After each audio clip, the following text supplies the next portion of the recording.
Ang ganda na naman ng pasahan nila Boatwright at Junmar. Benny Boatwright pinosterize pa si Kit Datu. San Miguel Beermen pasok na sa semis. Second seed na San Miguel Beermen laban sa 7th seed na Rain or Shine Elasto Painters. Ang Beermen ay may pagkakataon ng tapusin ang serye para makapasok na sa semis. Ang Rain or Shine naman ay susubukan makapuwersa ng do or die game. First quarter nagkasagutan agad ng 3-pointers ang Beermen at Rain or Shine. Norwood at Santillan nakatres agad para sa Rain or Shine. Sa Beermen naman nakatres agad si Chris Ross. Ang ganda agad ng connection ni Boatwright at Junmar. Una, Boatwright to Junmar para sa isang one-handed dunk. Sunod naman na play, Junmar to Boatwright. After nyan, biglang layo ng Beermen. May alley-oop play pa kay Benny Boatwright. Umabante na ang Beermen ng 10 points, 30-20 after ng basket ni Jericho Cruz. Pero medyo nakahabol naman ng Rain or Shine bago matapos ang first. Nang laki ang mata ng import na si Treadwell nang mawala si Junmar sa loob. Tapos Kit Datu nakadekada pa from beyond the arc. Natapos ang first quarter lamang ang SMB 36-32. Second quarter, Benny Boatwright nakadekada na sa labas. First 3-pointer niya yan sa ball game. Pero binawian naman agad siya ni Big Bo Belga. Naging 3-point shootout na naman ang simula ng second frame. Benny Boatwright nakatres na naman. Ginawa niya pang asintahan ng depensa ni Big Bo.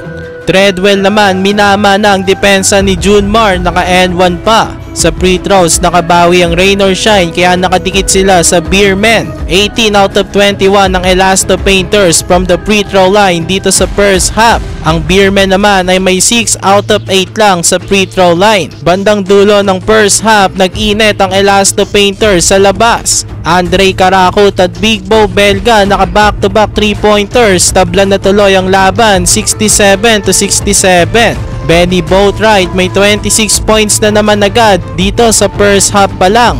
Third quarter naka 4 straight points agad ang Beermen. Kaya lang Ray ng Batak sumagot agad ng 3. Na technical foul pa si Chris Ross after nyan. Nagkaroon pa tuloy ng extra point ang Rain or Shine sa free throw line. Tabla na naman ang laban 71-71. Pero Chris Ross agad namang sumagot ng 3-pointer. Tapos sinundan pa yan ulit ng 3 ni Marshall Lassiter. After nyan, dito na nagtuloy-tuloy ang paglayo ng Beermen.